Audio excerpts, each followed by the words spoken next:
Welcome to the Waiting Warriors podcast. As loved ones of first responders and military personnel, we often face life situations and challenges that many others don't experience. And while each of us and our experiences are unique, together we can learn from one another and become stronger in this journey of life. Now let's step out of mediocrity. It's time to thrive.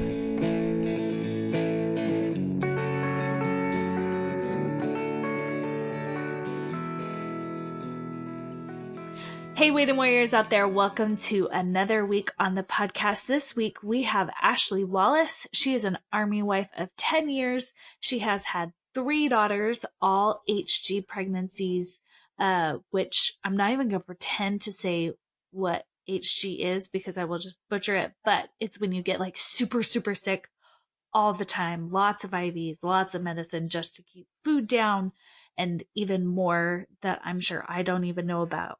I'm sure Ashley will help us understand that trial a little bit more. And we're going to talk about communication, which I know is like the cool word to say when talking about marriage, but just kind of what it should look like. And then a common mistake that a lot of us do. And I think it's really important conversation for us to have. So welcome to the show, Ashley. Thanks, friend. Okay. So give us a little rundown on your family. You've got 3 girls. Has it been easy to have 3 girls? You've been in the Army for 10 years. You're a pro. I don't know if I would say a pro, but we've definitely seen our challenges, but it's been a blessing. We are definitely gung-ho Army, so we love every little bitty detail about it, even though it does bring the ups and downs. But yes, I am a mom of 3 girls. Pray for us in the teenage years. But our oldest also has an autoimmune disorder called celiac disease. And we did go through the HG pregnancies with each one of them. But we made it. So yeah, here we are today. Just anybody dealing with those pregnancies, just reach out to her. She oh my goodness. Some of the times you would talk about it on Instagram when you were pregnant last, it's like, oh, I'm really sorry. I mean, it definitely sucked. Our last pregnancy was definitely a God thing, just from what we felt the Holy Spirit told us to do. But it has been such a blessing to find purpose in my pain with helping so many other women just say, hey, I've gone through it too. I get it. And just that they have someone to talk to that actually understands it, because nobody out of it is going to understand. It's basically the same thing as like somebody that isn't a military spouse isn't going to understand a military spouse. Right. So. Which is the whole reason why we have this podcast, because we're all going through this and wondering what the heck we're doing, because none of my civilian friends have any idea, or like, they try to help, but it's just like, yeah, you're close. Yeah. Thanks for the loving thought. So let's kind of dive down. And yeah, I was going to give like fair warning. We're kind of talking about a slightly heavier thing today, but I think it's a really, really important thing. And I think it's a lot more common than people think about. So I know you guys have been gone through a lot. Each of your pregnancies, like you said, have been extremely intense. You've been very, very sick, going through this whole slew of things. The Army has thrown everything, that we all know that the Army can throw at you. But let's go back like 2 or so years ago. What was going on?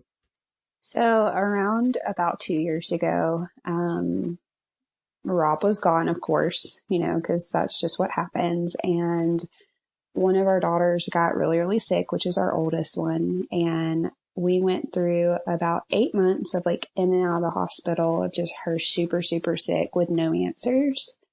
In between all of that, we got, PCS orders to move. So we buy a house everywhere we go because we're actually Army, like active Army National Guard. So we don't ever live on base. Okay. but we've moved every 18 months so far. So it's really fun.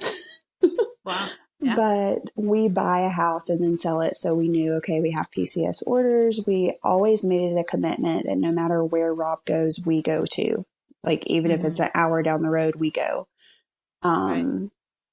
And so we got PCS orders for movement. And of course, he was gone. So I had to pack, the house up and everything. And in the middle of that, the first time I took my daughter to the ER, lightning struck our house and caught it on fire, the one that we were about to sell.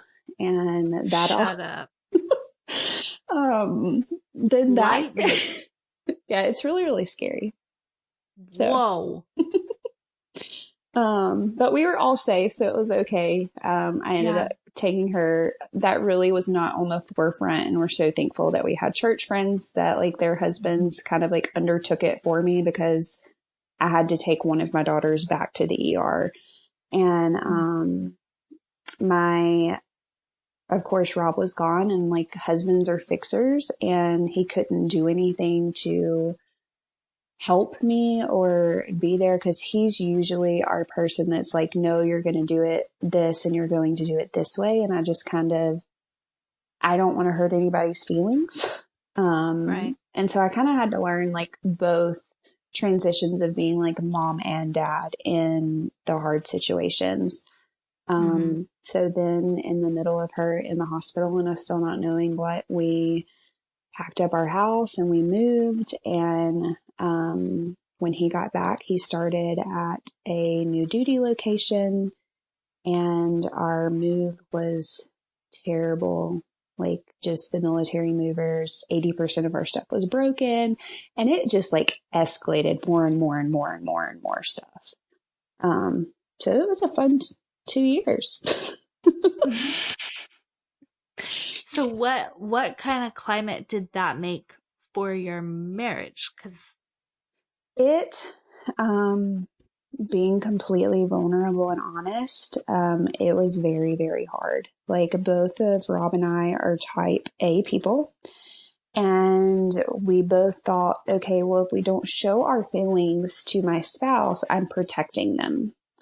And he's going to be fine because he doesn't know what I'm dealing with, and vice versa. Like, she's going to be fine because she doesn't know what I'm mentally dealing with. And so we just really like butt heads. We were not getting along at all. Like, we knew that we loved each other, but there was nothing past that. Like, it was just, I'm constantly angry at you. I'm constantly mad at you.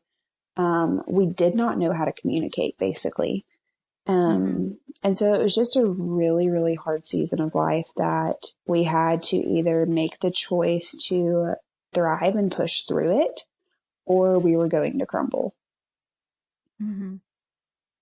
So what, like, how do you make that step? Like, you can have the acknowledgement of like, okay, this is where we are. Yeah. But then what do you do? Like, I know a lot of people who say, okay, this is a point I'm at in my marriage. It's like, we are either going to have to figure our crap out and figure out how to have a good marriage, or this isn't going to last. But then they sit in it. Yeah. And it's just like, oh, well, it's not getting any better. It's just not getting any better. So then it just fails. We definitely sat in it for a while.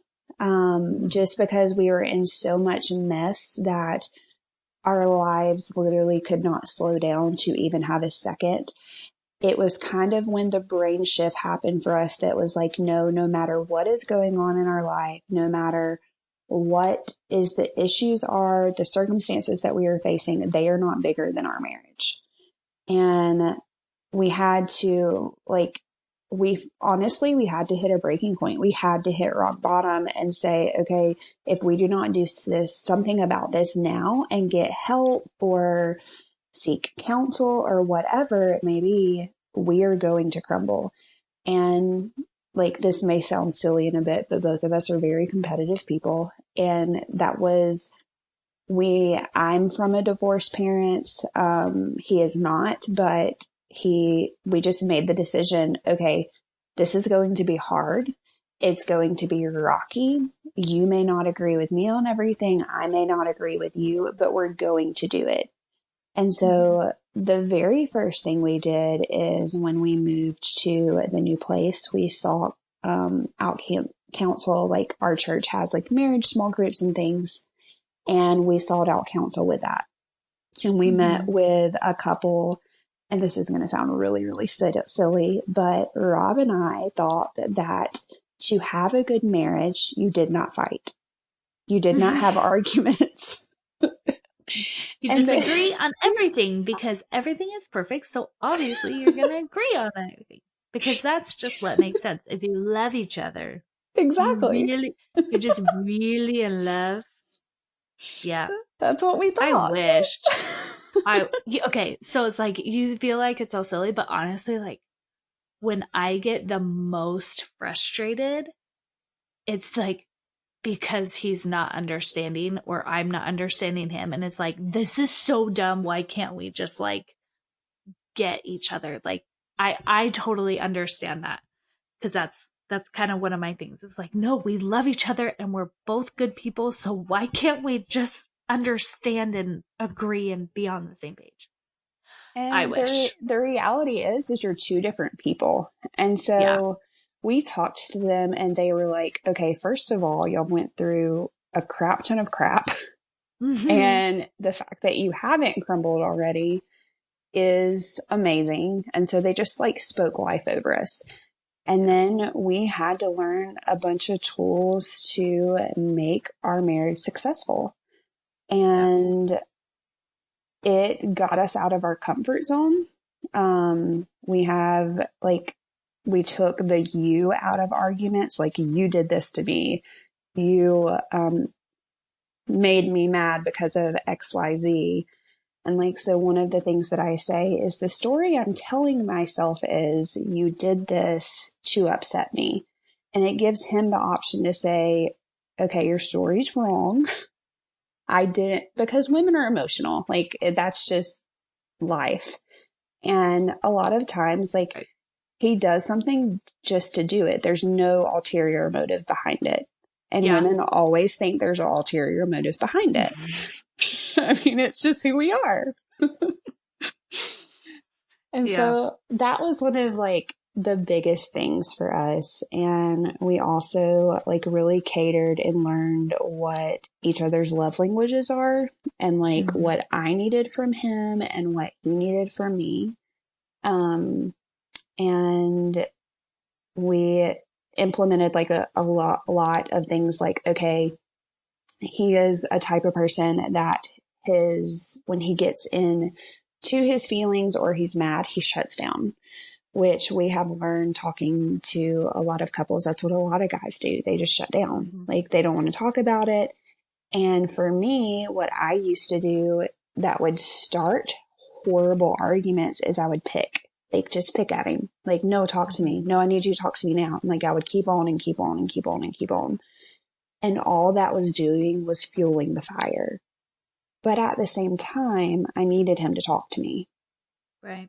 And so, it was little things that, okay, I know that you need to cool down because he doesn't want to say that something that, number one, is going to hurt my feelings. And number two, that he doesn't need to because he says it out of anger. And we don't want to have a conversation out of anger because that's normally going to lead us nowhere. Right. And so he tells me, I need to cool down right now, and then gives me a timeline of when we will revisit it. So whether it's like, we will talk about it this afternoon, so it gives him a couple of hours, I'm okay with that because I know when we're going to talk about it versus used to, he would shut down and then we would talk 2 or 3 days later and it was so much worse because I had just questioned everything in my head. Which majority of the things that I questioned were silly, but I'm in my head and he's not. Yeah. And he's not giving you any answers. Yeah. So it's super funny because, first of all, super, super similar to my marriage, except for I'm your husband and you're my husband. Like, just totally opposite. Whereas like when I get emotional and like I'm upset or whatever, for years, like my whole life, I have shut down. And then I marry this man who is a communicator and like feels loved through communication, and I am not. So that has been like our exact journey. Yeah. And we two, we're like, it helps him so much if he knows when, because Mm-hmm. before I would just say like, no, I don't want to talk about this right now because I don't want to be angry and I'm not ready to talk and blah, blah, blah. But yeah, that is solid Yeah. advice. Yeah. Other thing I wanted to go back to is how Okay. you said like the people you were talking to said you guys have been through a whole bunch of stuff. Mm-hmm. What's so crazy to me though is I'm pretty sure 90% of the listeners though can think of a time period where they've had that crunch, where it's just Yeah. like thing after thing after thing. And I think it's so important for all of us to understand that we go through an absurd amount of things sometimes. It's Mm-hmm. absurd. And then we're wondering like, well, why isn't my marriage perfect? It's Yeah. because you have two individuals who have been through an extreme upheaval of life, or a lot of times it's something traumatizing, like trauma is Mm-hmm. involved, or just anything. And I think like it's so good that they were able to breathe that life into you guys, and like Yeah. and let you guys give yourself that grace. I think Yeah. that is such an important lesson for all of us to take out of this. Like we need to give ourselves grace and not expect our marriage, as awesome as it is, to not have to process too. Like you each process it, what you're going through, but Absolutely. then as a unit, we have to Mm-hmm. process that. You know what I mean? Yeah. And when we process it together, it's so different. Like, Yeah. for instance, when Willie Grace got really, really sick, he tried to be like the stone person of like, it's fine, everything's fine, this isn't a big deal. When in reality, like he was crumbling internally, but I didn't know that. And I needed to know that he thought this sucked too. Mm-hmm. And he was mad too that the doctors weren't helping us and like all of these things. And in my second pregnancy, I coded, and he never let those feelings out. And so we were able to like Wait, talk. I know what coded means, but what for the listeners? So What, basically, I passed out and they had to bring me back to life. right. And were you like in labor? Yes, this was like right after I had my second child. Okay. They had to do like, I cannot tell you the exact details because I actually didn't find out till a year later. Right. Because Because you he were did, out. well, I was out and I just knew that I didn't remember anything. Like I had her at 3. I didn't remember anything till like 10:30, 11 that night. Okay. And nobody told me. So I was just like, oh, it was just from like the vomiting and all of that, because with HG, like all of, the Yeah. disgustingness of that. And so when we went through this path, he was able to say, like, this is one thing I need to talk about. Mm-hmm. And he said, I literally thought before my eyes that I was about to lose my wife and raise 2 little girls. And like, he was able to process those emotions, but is it sad? Yeah. But it helped me so much to know how much he cared, Yeah. because he didn't voice it. He just thought, I'm being this strong man for my wife. And I dealt with it. I conquered over it, when in reality, like I needed to know that. But it's also like, it's vulnerable. It's hard Mm-hmm. conversations, that you literally have to get on the bottom level and just expose every feeling or emotion that you have when you go through hard things, because the reality is we're military and we're going to go through a crap ton of hard things. Yeah. Yeah. So, okay, so it's like you're at this point where you're basically deciding, am I going to get divorced or am I going to keep going? And you're Yeah. realizing that to keep going and to thrive, you have to be vulnerable and open in a way that you've never been before. Like, Yeah. why keep going though? Like, wouldn't it be easier for you personally to not have to open yourself up that way, to do that work, like the work that it takes as a person, as a marriage, to get through that? Like, why keep going? So for me, I'm someone that doesn't stop. So it was going to have to take him saying I'm done for me to be done. And I think that's just partially because like I came from a divorced family. And so Mm-hmm. I knew how much I loved him. And I knew when I made that commitment it was for better or for worse. And Right. we never like, because of like past traumas from like my childhood and stuff, it was kind of like, okay, well, if you're going to leave, then I'm just going to go ahead and push you on out. And we never got to the point where he said, I'm leaving. Mm-hmm. But we had to figure out, you know, how to have the hard communication, how to say we're both struggling, and those aspects. Like, it was divorce talked about? Absolutely. Were we ever to the place where we were like, this is going to happen, this is a decision on the table? No. We had to have the conversation, and it is now in our marriage that word will never be brought up again. Like, no matter how bad it gets, divorce is not in our vocabulary. Mm-hmm. That we will make it, and whatever we have to do to make it, like, you have to make that decision that it will not be in your marriage and it's not in your vocabulary, because if it isn't, something is going to happen and it's going to be on the back of your mind. Like, your spouse needs to know, no matter what happens, you're not leaving.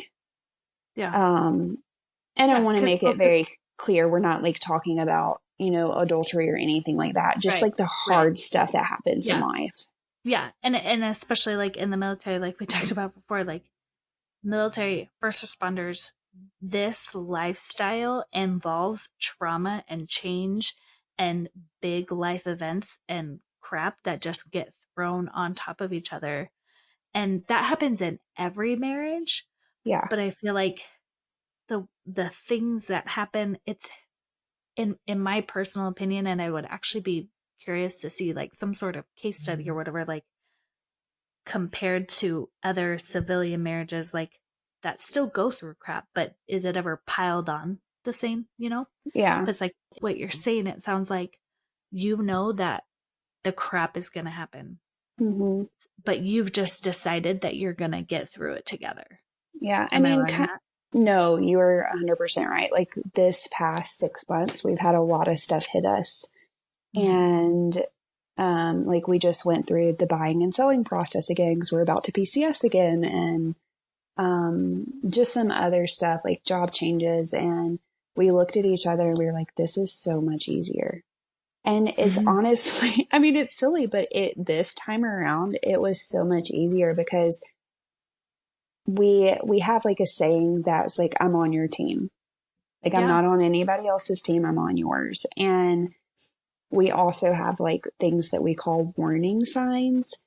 And, is to always notice the temperament of our spouse. So like, if Rob comes home or he's been home for a while and he sees that I'm like flustered and angry, because I mean, with 3 kids, it happens.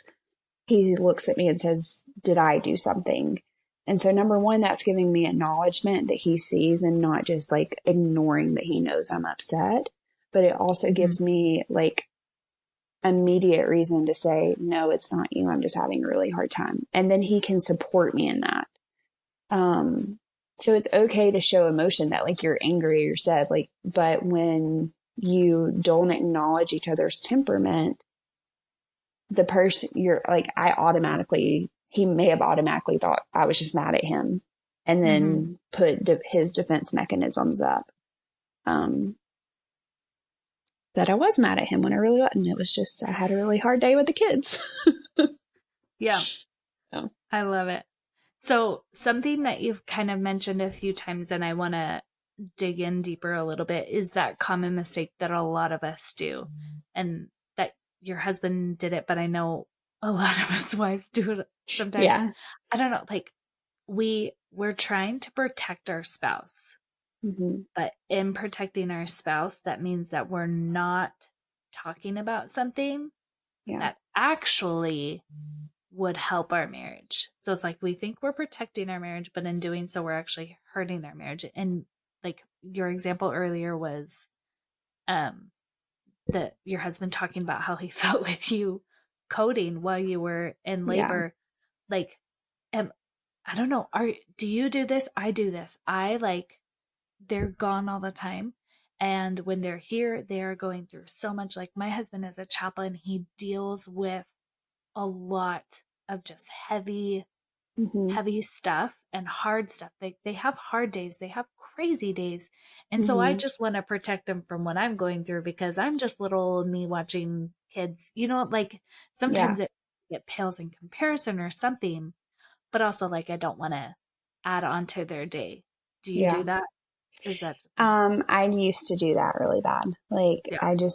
but then he was, when we got into those hard conversations, now Mm-hmm. I talk about my day and he talks about his day. And if he Yeah. went through something really hard, for instance, he just had like some huge, team stuff at work that he had to do. A lot got put on his shoulders and he was able to send me a text and say, "Hey babe, wish me luck. I'm going through this." And I sent him scripture and just like some encouragement words. And then when he got home that day, he was like, "It may not seem like a lot to you, but just to have your support and encouragement meant so much to me." And that's just something that we changed. We support each other in every little bitty thing that we do. So like hunting is so important to him. So I devote time to listening to him about how he's going to put the seed on the grass and all that. Do I really care? No, but because I've listened to him, now I get excited about it with him. Mm-hmm. It's the same for my Young Living business. Could he care less? Absolutely. But he sits there and listens to me and like encourages me and all of the things because we support each other in every little bitty thing we do because we know if we support our spouse and what matters to us and vice versa, it just makes everything so much easier. Yeah. And you mentioned earlier, like, that you've been going through stuff the last 6 months, and you guys were just saying how Mm-hmm. much easier it is now. But can you kind of like dissect that a little bit? What have you seen happen differently as you communicate more openly now? Like what is so So different? some of the things that we have done, we do it as a team and we communicate through those hard things. Like, for instance, in the middle of all of that, we were getting ready to sell our house and the air conditioner went out and it was going to be a crap ton of money. And normally I would have shut down, he would have shut down, then we would have had a fight about who knows what. Like somebody didn't unload the dishwasher or something. I don't know. Mm-hmm. But this time we were able to talk and like, "Oh, it makes me really mad. Like, I'm so ready to be done with this, da da da da." And then we were able to laugh through it together. Now, Mm-hmm. do we have certain ways that we do that now? Yes. Do we stay away from certain things because we know each other? Yes. Like, for instance, with hard communication, we have a neutral place to have hard communication. And for us, it's not our bedroom because like that's a sacred place for us for intimacy and we don't want to disrupt that. Right. We have a time when it's convenient. Like for him, I used to do it right before bedtime when he would fall asleep because my mind would be racing. And that is not the most perfect time to have conversation. Hmm. And just to make sure, like when we do it, our defense walls are down. Yeah. So we're not ready to attack and play the blame game. Because we were both good at that. Like, well, you did this to me, so you hurt my feelings. And then the next person come back, well, you did this, da, da, da, instead of actually listening to what the person said. Right. Another thing that I had to learn was I'm a fixer. And so he would be talking and actually explaining his feelings to me. And I would interrupt him not meaning to because I already had a reason or a way in my head to fix what he just said. Hmm. And so I, in return, was being disrespectful and interrupting him, and which would make him shut down even more, because it was like, okay, well, you don't really even care what I have to say. So why am I going to keep on? And so I had to learn to shut my mouth. And like, that sounds silly, but I did. Because 9 times out, I was just going to say, a lot can happen if we just stay quiet for a second. Yes. Yeah. And a lot of times the fixes that I already had in my mind, he was about to tell me anyways. Mm-hmm. I just went ahead and said it for him, which is not always the best thing. So but we're so good at that as wives. Yes. We could just talk for them all the time, huh? I mean, I do it for my children, so. And then with like certain really, really hard situations. So for instance, something may be really important to you, but not to your husband. And so we have a thing that we call like rate your feelings, and we write a number 1 through 10 on a piece of paper of like how much it matters to us. And then we hand it to each other. So like if he sees something as a 10 for me, but a 1 for him, he's like, okay, I need to kind of pay attention to this a little bit more because this really matters to her. And vice versa, because like I may not want to fight about something that I think is silly, but he may really, really want to discuss it. Yeah. So, and then we just like, I want to stress like how important it is to also do personal development, to like be okay that, hey, I suck at this.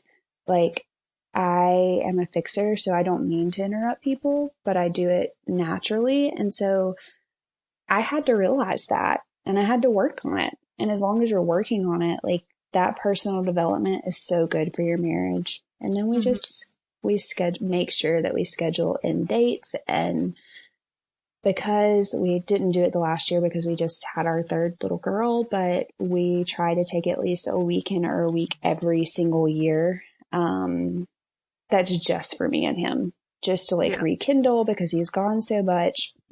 And just mainly because in like those 2 hard years, he was gone for more than a half of it. So yeah. It's so crazy how much they're gone sometimes. I love all of that though. I will say, like, just for the listeners, like, I totally agree with everything you're saying, but I hope the listeners don't feel like, okay, now we have to do this and we have to do this and we have to do this and we have to do this, because Ashley is doing it and that's what's working. Like, talk about it. Talk about it as a couple. Like, for me, writing down a number would never like work. Although that probably that might just be totally like up Austin's lane. For me, I would need to be like, this is a 10 for me. You need to understand because this is 10 for me. But you know, like just yes, and like that's what we are actually going to go. My husband and I are going live on social media next week, and we got so many questions about marriage. And that's literally the first thing that we're saying. Look, we're going to tell you what we did, but please sit down and talk to your spouse and just say, hey, what do you need? Like, what do you need from me? Like, how can I make sure that you feel loved every single day? And like, for me, like, that's like my number 1 love language is physical touch. And I know a lot of guys is that, but that's just mine. It just is what it is. And so I literally looked at him and said, as soon as you walk through the door, do not touch the girls, touch me first. And like, that sounds silly, but it shows me I am his number 1 priority. And so, or I have even told him, like, this is going to sound so silly and I'm probably going to blush when I say it, but like, when you walk by me, just like slap my butt to know that you cared about me. So like, hey, a little slap or pinch can go a long way. I mean, seriously. Yeah. So, I mean, especially if you are physical touch. But what's so funny though is like, you keep on saying like, it sounds so silly or whatever. And Austin and I have had conversations like that too. Like, well, it sounds silly, but it's like, but nothing. That's what you need. And just kind of, I feel like when you can not own up to it, but like be open and vulnerable enough with your spouse to let them in and let them know you like that, that's when the magic happens. Absolutely. I 100% agree on that. Yeah. And you get the butt slaps and you're all giddy and happy and life. That's good. It's so good. Can life really be bad when that's happening every night? I know, right? And now I'm blushing. It's fine. He makes fun of me so bad because if any intimacy is talked about, I start blushing and turn beet red. And he's like, don't smile. And I'm like, stop. So if your like first top love language is physical touch, have you ever gone to like a strong bonds or any sort of like group marriage thing where they're talking about the love languages and you have to say what yours is? Do you just like go beet red if you have to say that yours is? Well, I think it's because Rob and I lead the love languages for marriages for small groups. So like I definitely the first time when we all had to like raise our hand with, hey, if your love language is this, and it's like all guys and me, and I'm like, oh, let me pull my head back down. So I was real forward with the hand up, but then I just wanted to pull it back down real quick. Yeah, that's awesome. So, I love it. It is what it is. Yep. And it's you, and now that he knows you, he knows how to love on you, and you know him, and you know, it just works that way. It's so funny. Absolutely. Last question. I know we kind of talked about, but what is your key to thriving that you want to share with your fellow waiting warriors? For us, it is open, honest, and transparent communication to always remember that you are on the same team, not opposing teams. Yeah. Love it. Perfectly summed up. Go do. There. Go get it.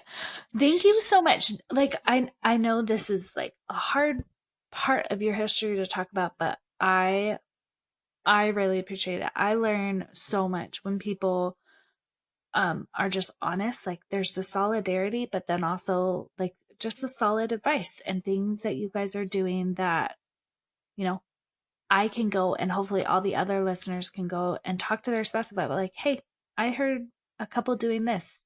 Do you think that would help us at all? Or not, you know, and just say, do you think that would work well for us? And then just see where the conversation would go. I think it can work some wonders. Thank you so much, Ashley. Guys, Ashley is on Instagram. She's a fun follow. Like she said, she's going to go live with her husband. So if you want to hear some more, go check it out. She is @_Ashley Wallace. Are you other places? I only ever talk to you on Instagram.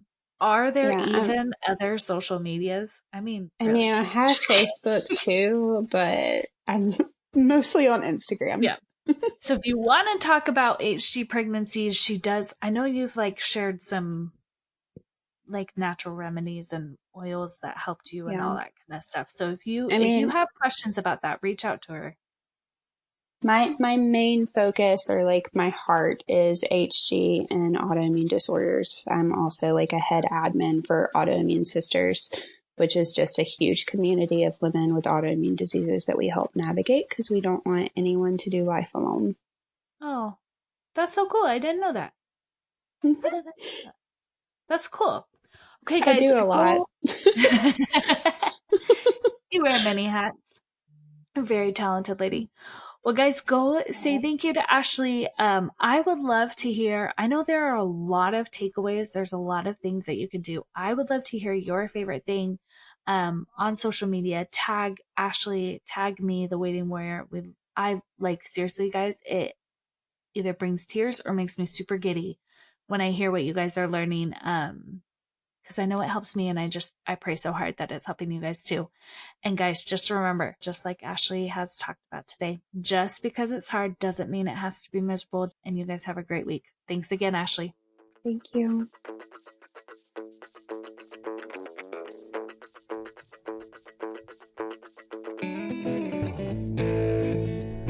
Hey, fellow waiting warriors. Since I know you are loving this podcast and being able to connect and learn from others, I need you to go and write a review for the podcast. Even just a rating with the stars really helps people find this podcast. And the more people listening means the more people thriving, which is truly my ultimate goal for all of you. It's super simple, will just take a minute, but it will make a world of difference.